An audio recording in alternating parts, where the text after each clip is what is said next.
They've sparked our imaginations, filled our childhoods with wonder, and connected generations through play. From the simplest wooden blocks to the latest high-tech gadgets, toys have always been more than just playthings. They're pieces of our lives, reflections of who we are, and reminders of where we've been. And at the Strong National Museum of Play in Rochester, New York, these memories have a home. It's here in the National Toy Hall of Fame where the stories of our favorite toys live on. The hits, the flops, and the wild ideas that changed pop culture forever. These are their stories.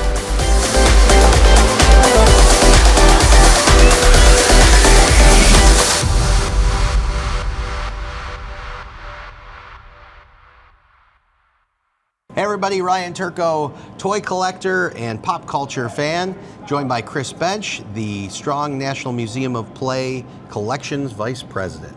That is me, Ryan. Great to be with you. You too. We're talking about games today. Everybody plays with games. Nowadays we got video games, but going back to the roots of the board game, let's talk about what we got today. All right, well, I think we should start with Monopoly. Sort of the iconic all-American game, because who doesn't love bankrupting their family and friends? Sure, right?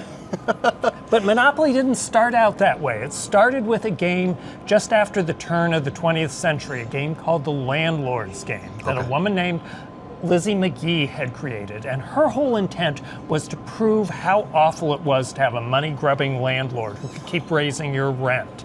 And the game was to be played cooperatively. It was to teach you about the bad side of capitalism in her point of view, and she also offered alternative rules that she called the Monopoly rules, where you could play competitively. And as I said, Americans discovered they didn't want to play cooperatively. They wanted to be out for blood, out for money, and they wanted to play by the Monopoly rules. Well, it was such a hit that people made their homemade version of Monopoly, and it was one of those homemade versions of the Landlord's Game that the creator of Monopoly, Charles Darrow, an unemployed architect in Philadelphia, went to a party north of town, and he played a homemade version of the Landlord's Game. People customized that for their own towns. We have one right here at the Strong Museum that is made for Allentown, Pennsylvania, for instance, with postcards of streets in the town. He saw this, thought it was a great idea, and the light bulb went on over his head. He says, I'm going to make this for the new boomtown outside of Philadelphia, Atlantic City, New Jersey. It's a resort. People will love to play this. Okay. You've seen our original Monopoly board. Yeah, you guys have the original one here. It's round, right? It is circular. The Darrow family had a round kitchen table, so he made it to suit their table. Oh, okay. What is fascinating to me, that right down to the font on the property names, it looks pretty much like the manufactured version that would follow about 2 years later. Wow. It took a long time to take off, though. No manufacturer of games wanted to handle it. They said, this is boring, it takes too long, people don't want to deal with money, and he started making it himself, selling them in repurposed necktie boxes. He made them himself? He made them himself. Wow. And he rapidly discovered that I don't want to make circular boards, I am cutting that out. I have so much waste around the corners of that. I'm going to make it out of cardboard. I'm going to put all the playing pieces in a long, skinny necktie box, and then you have the boards separately. A few of those started to sell, and one of the heads of Macy's department store played the game and became a fan. Oh, wow. And that's what turned the history of Monopoly around. Parker Brothers bought up the rights to it from him, and it became a global sensation. Even at the height of the Great Depression in the 1930s, people were willing to shell out their hard-earned money to buy a Monopoly board because it was hours of fun, or tears, after that.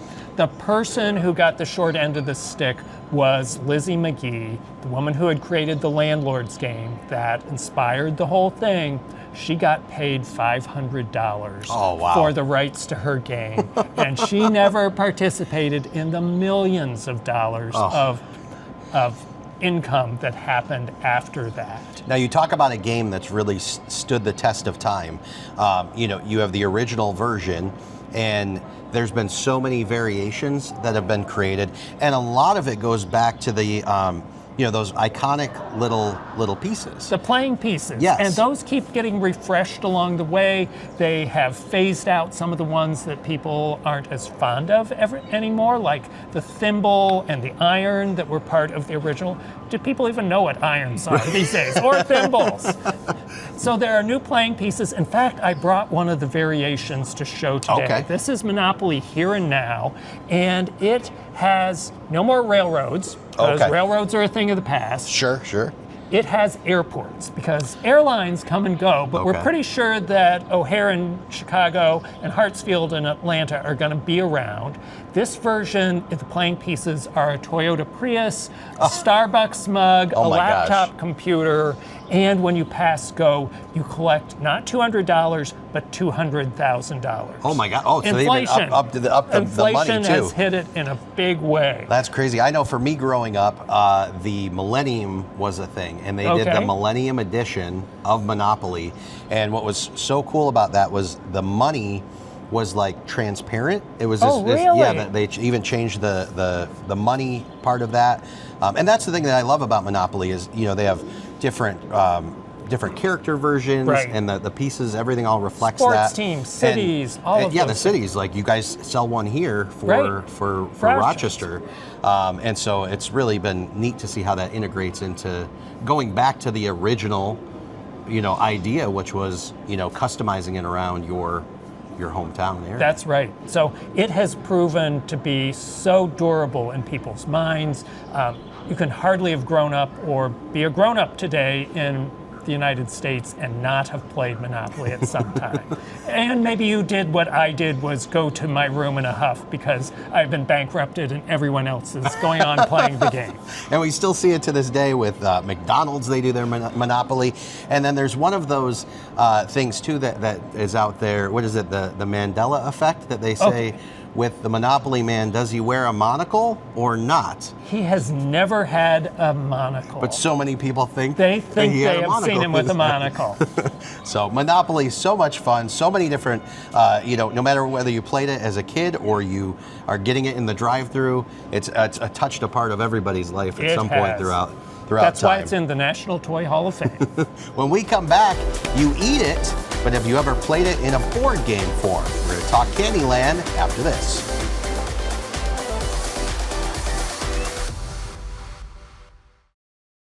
If you think the Strong National Museum of Play is just indoors, think again. As part of its sweeping 90,000 square foot expansion in 2023, the museum introduced its first ever outdoor experience, the 17,000 square foot Hasbro Game Park. But before you even step outside, explore Hasbro Board Game Place, where history and cultural impact of board games comes to life. There's a 15-foot high chutes and ladders and rare artifacts from Magic the Gathering, Dungeons and Dragons, Jenga, Scrabble, The Game of Life, and Simon. Then, head outdoors. So Ryan, we are in the first ever outdoor exhibit here at the Strong National Museum of Play. It's Hasbro Game Park that takes 8 classic tabletop games and turns them into supersized versions of themselves. A lot of the games that we talked about. Exactly, the games that we talked about. So things like The Game of Life, about Monopoly, about Candyland, they're all here, as well as Dungeons and Dragons, an 18-foot tall fire-breathing dragon. Dungeons and Dragons is in the Hall of Fame. Giant Scrabble tiles. Scrabble is in the Hall of Fame. Jenga is in the Hall of Fame. You can balance on Jenga blocks. You can't build a tower 20 feet tall, which I wish we could, but it is a way that you can really get into physical play here at the museum. It's not just about small motor things and reading and learning. It's about all those things, but it's about big play as well. So how did that come to life? We had a very generous donation from Alan Hassenfeld, one of the heirs to the Hassenfeld company. So it was originally the Hassenfeld brothers. That got contracted to Hasbro, and he was the last family member to be the CEO of the company, and he wanted to make this happen. And so many classic games are products of Hasbro, as well as our friend Mr. Potato Head, who is here to greet you as well. Right behind us. Yes, we supersized him as well. Perfect photo op. This is a great tribute to him and his work. It is. He died in 2025, so we feel like this is a monument to him and all the things that Hasbro has meant to so many people over generations. Stroll past towering Candyland candy canes, giant Scrabble tiles spelling play, and a 14-foot-long Monopoly Scotty dog. Spin on a wheelchair-accessible Game of Life carousel, climb across massive wooden Jenga blocks, test your memory with an oversized Simon, or roll the die and face a fire-breathing, 5-headed Dungeons & Dragon dragon. There's even a scaled-up Monopoly house and hotel, and Trivial Pursuit planter with wedge-shaped benches. Because here at the Strong National Museum of Play, the board isn't on a table anymore. It's all around you. All right, welcome back. We talked about the game that's all about money. Now we're talking about candy. Do you like candy, Ryan? I love candy. Candy's Halloween all year long? Yeah, you know, I'm a chocolate fan. Okay. But I think the next thing we're talking about encompasses all the sweets, the chocolate, everything, all in one box. You name it. It's Candyland. The first game that lots of American kids learn how to play. And it had sort of a sad start to its history. Its creator, a woman named Eleanor Abbott, was someone in the 1940s who caught polio, that horrible disease. Yeah. She made a recuperation, but she thought, if I'm this cranky and tired, recuperating from this disease, what would it be like to be a small child and to have just endless hours and no way to occupy themselves? So she created Candyland as a game for kids who don't have to know how to read, count, nothing. It is so easy to play, and she aimed it at the youngest kids. She was an elementary school teacher. She knew what she was talking about. I never really thought about that because there is no, I remember playing it as a kid and then as a dad now playing it with my kids. There's no dice, so you don't have to count out. It's just the color cards. Colored cards. And you go to where that color is. That's right. It's pretty simple, and it became a big hit. Now, I do various presentations about toys like Candyland, and what I hear from grandparents and parents is a dirty secret about this game. A dirty secret? Maybe you've done this too, Ryan. Uh-oh. Is they cheat at Candyland. And they don't cheat to win or even let that favorite grandchild win. They cheat to make the game end. Because the game, you have to land on the right color to go out. Win. Yes. And otherwise you go back to the last instance of the color you drew. Okay. And now we're 2 hours past the child's bedtime. Sure. Everybody is unhappy, and Hasbro has had great pity on parents everywhere. The new versions of Candyland have all the colors of the rainbow on that last space. Oh, come so on. there's a way to go out and not go back and forth, back and forth, back and forth. That never occurred to me, but I totally, and seeing that, you know, you're playing along and then you get to the end and somebody pulls the gingerbread and you're going all the way back. That's right. No more back and forth. The game can end. It can be a happy experience for grown-ups and kids alike. And Candyland, like Monopoly, has had so many makeovers through the years. The first versions were pretty much close to this reproduction, reissue of this early version from the late 1940s. Yeah, I see on here there's no characters. I had characters growing up in the 90s. Like what characters? I remember Queen Frosty. Oh, yes. Yeah, she was at the top. There was like a candy cane guy. I forget their names. There was the Fudge Monster, I believe. Okay, that sounds right.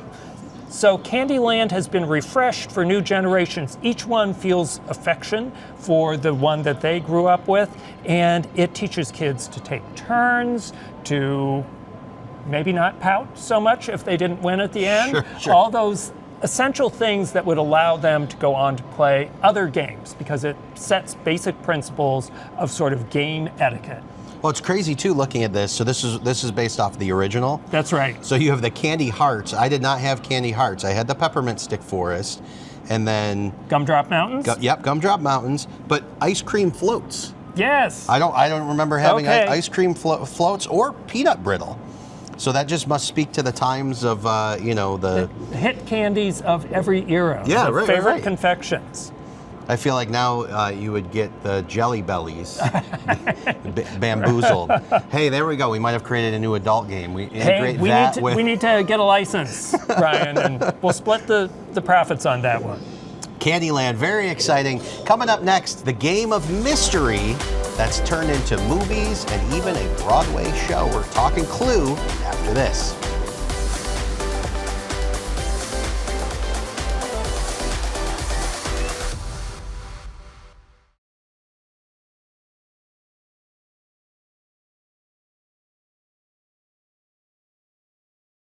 Some people play the game, Edward Parker helped protect it.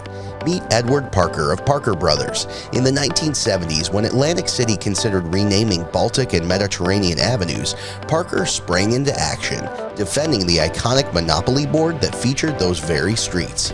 For him, it wasn't just a game, it was a piece of American culture. As chairman of Parker Brothers, a vice president at General Mills, and president of Toy Manufacturers of America, Edward Parker brought decades of leadership, production expertise, and a deep love for play to the toy industry. His focus on quality and creativity helped shape some of the most beloved games of all times. But Parker's impact went far beyond the board. Known for his devotion to family, community, and country, he was respected not just as an industry leader, but as a neighbor and public servant, always willing to step up and give back. Inducted into the Toy Industry Hall of Fame in 1990, Edward Parker didn't just help run Parker Brothers, he helped make sure the games we love stayed true to the stories they tell. Welcome back. We're talking board games, all the games that you grew up with and loved, and now the game of mystery. Absolutely. Like Candyland and Monopoly, this is a historic game. This goes back to roots actually before World War II. And one of the things in English sort of manor houses and hotels in the 20s and 30s was to play solve-it-yourself murder mysteries. Okay, the whodunit. Authors, yes, like Arthur Conan Doyle with Sherlock Holmes or Agatha Christie with all her murder mysteries. People wanted to be the detective and be immersed in this. It wasn't quite like an escape room, but you were solving a fictional murder in that setting. So it was that kind of experience that a married couple, the Pratts, decided to use as the basis for their game Clue. Okay. In England, it was originally called Cluedo. Ludo is a game that was popular in England, so they combined the word clue with Ludo and called it Cluedo. Cluedo. But what was consistent with it, it was set in this elaborate mansion. You had specific things that you could commit your crime with, and you needed to solve who has been the culprit and who is lying dead on the floor. The butler did it, right? The butler always does it, unless it's Colonel Mustard or whoever else is in your Clue game.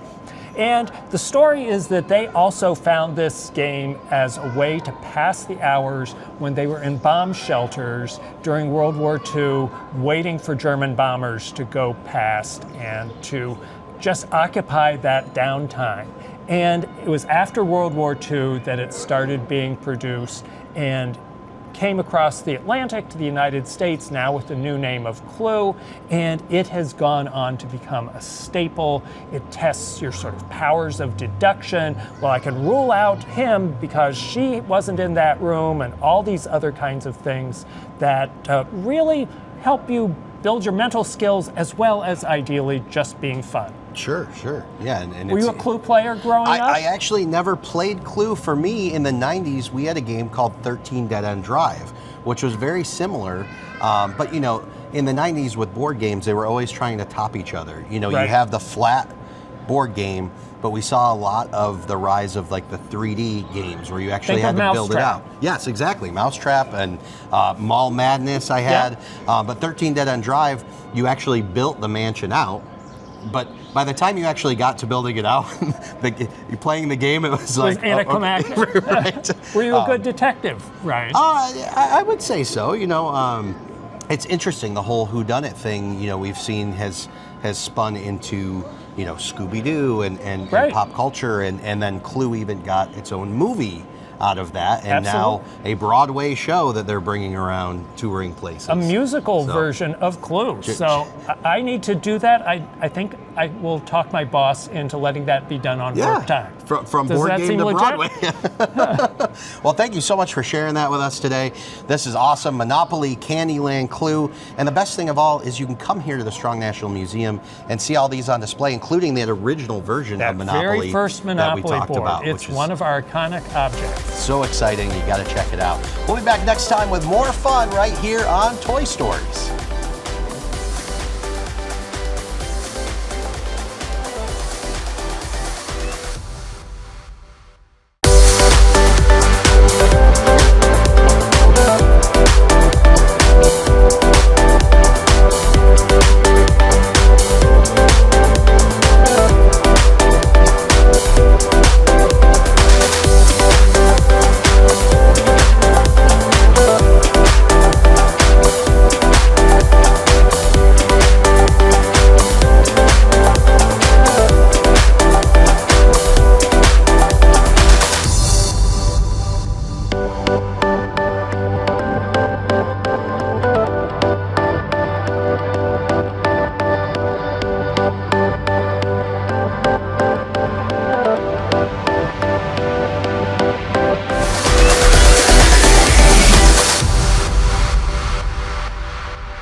Get the Rochester First streaming app today for everything you love from News 8 On Demand, plus exclusive shows you won't see anywhere else. Search ROC and download for free on Roku, Amazon Fire, and Apple TV.